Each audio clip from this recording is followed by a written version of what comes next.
Psicólogas expertas en el tema, quienes nos darán una explicación sobre la depresión en población adolescente e infantil. Podemos encontrar entre muchas definiciones la más importante, que sería la de Retamale en el 2005, que nos explica que es el tipo más frecuente de alteración patológica del estado anímico, caracterizada por la disminución de grado variable en la pérdida de interés o placer en las actividades habituales, disminución en el apetito acompañadas de diferentes síntomas físicos y psíquicos. En este caso vamos a hablar del inicio y del curso. Se pueden observar que pueden existir diferentes síntomas depresivos tanto en adultos como en niños y adolescentes, pero si estos síntomas persisten en el tiempo, en este caso es al menos durante 2 semanas, podemos ya estar hablando de un trastorno depresivo.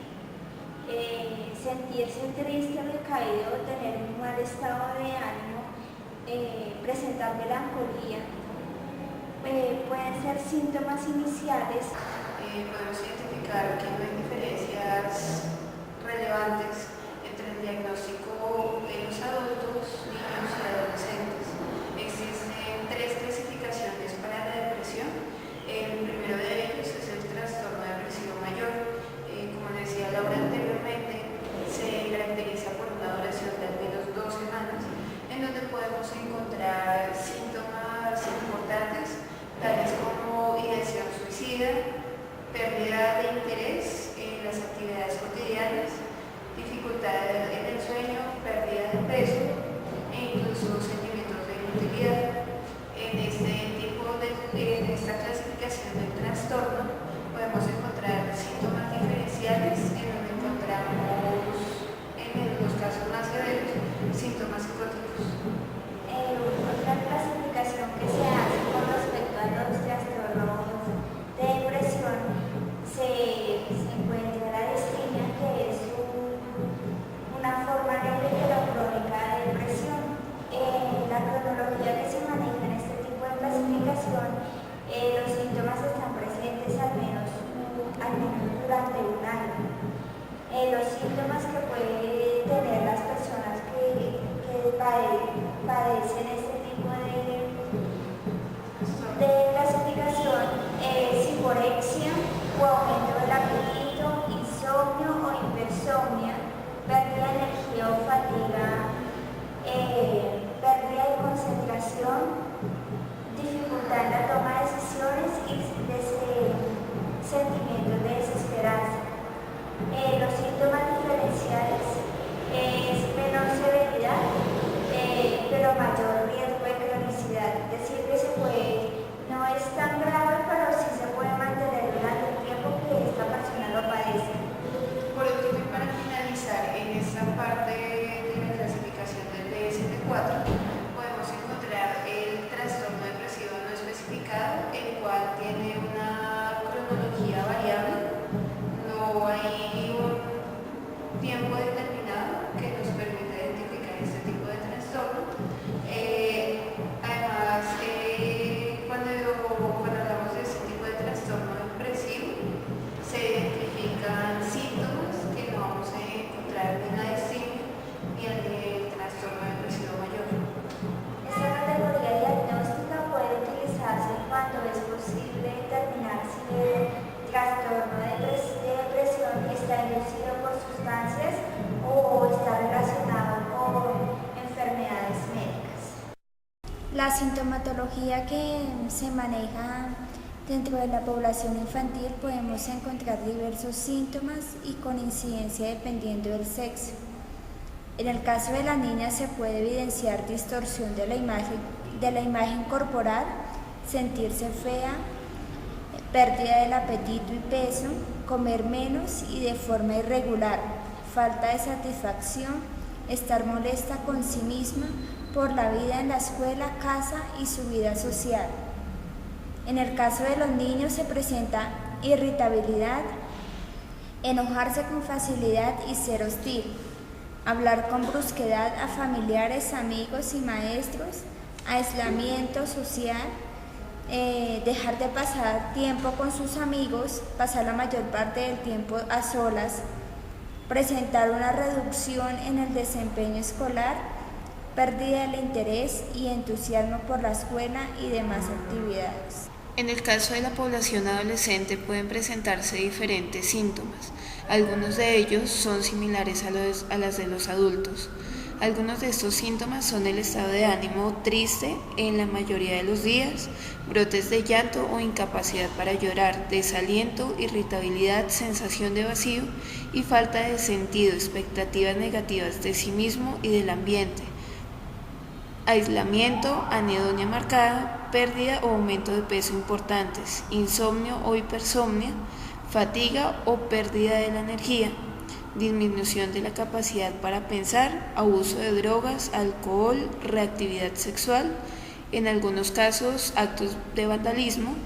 Bueno, más que el establecimiento de actividades diferenciales, se habla de la relación que existe entre los factores constitucionales y funcionales del sujeto, lo cual da lugar a una gran diversidad de cuadros sintomatológicos que se pueden clasificar dentro del común denominador de depresión. Mises insiste en la necesidad de tener en cuenta la estructura psicológica del individuo y la naturaleza para dirigir el tratamiento hacia la problemática actual, pero también él insiste en que se debe proyectar con el fin de prevenir una patología mental grave en la adolescencia o en la edad adulta.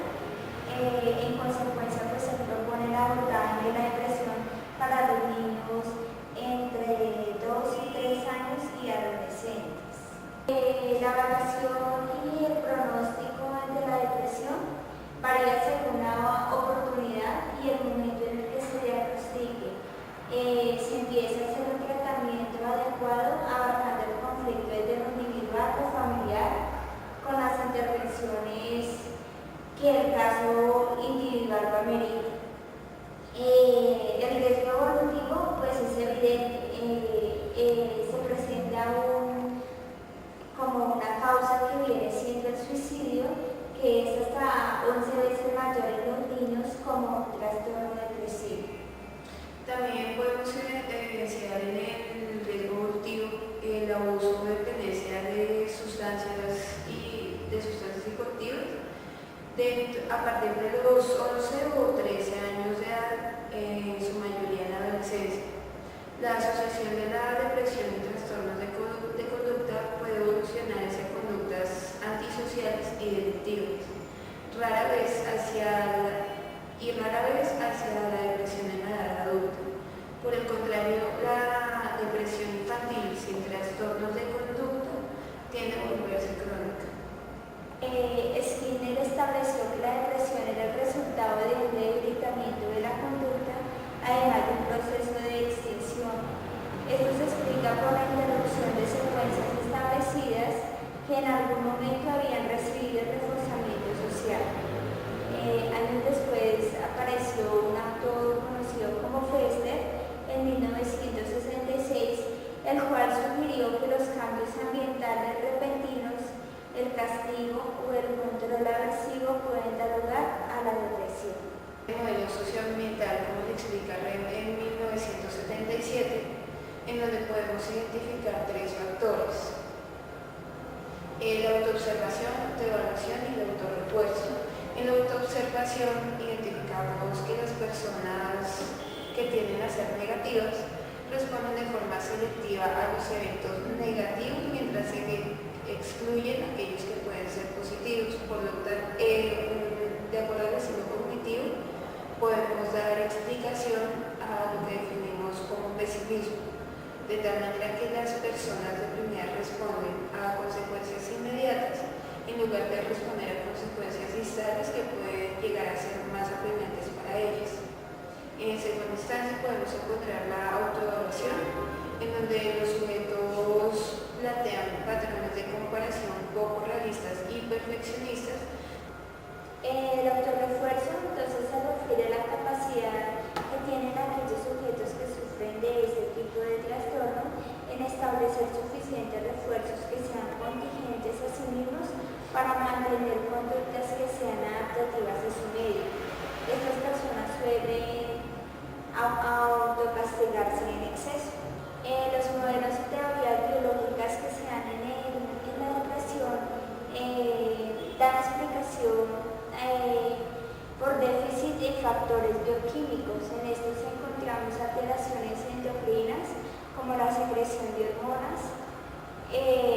hallazgos polisomnográficos, que significa disminución en las ondas delta en el periodo de sueño, causando trastornos emocionales. Existen distintas formas de elaborar la evaluación de la depresión, como por ejemplo los estudios epidemiológicos. Este tipo de estudios se aplican a una población general o a una población clínica, esto con el fin de la detección de un trastorno, variables de riesgo o problemas asociados. También podemos encontrar los estudios de valoración de tratamientos. Se evalúa ya grupos más pequeños, de tal manera que se elaboran baterías de autoinformes, interesándose más en los resultados de la terapia y efectividad de la misma. Por último, podemos encontrar los estudios de caso. Ya se trabaja con población clínica, de tal manera que se logre trabajar con cada uno de los sujetos, estableciendo la utilización de autorregistros y observación natural con el objetivo de lograr una mejoría y mantener las ganancias de la terapia. Las principales técnicas que se utilizan para la evaluación, tales como entrevistas, cuestionarios, inventarios y escalas, autorregistros, observación y por último los procedimientos psicofisiológicos y los bioquímicos. Podemos encontrar la escala de la evaluación de la depresión, creada en 1993, la escala de sintomatología depresiva para el maestro en 1985, cuestionario español de depresión infantil, el 1 para padres. Esta publicación se da a población infantil de los 5 a los 10 años, y el cuestionario español de depresión infantil 2, en donde se trabaja con población adolescente de 11 a 16 años.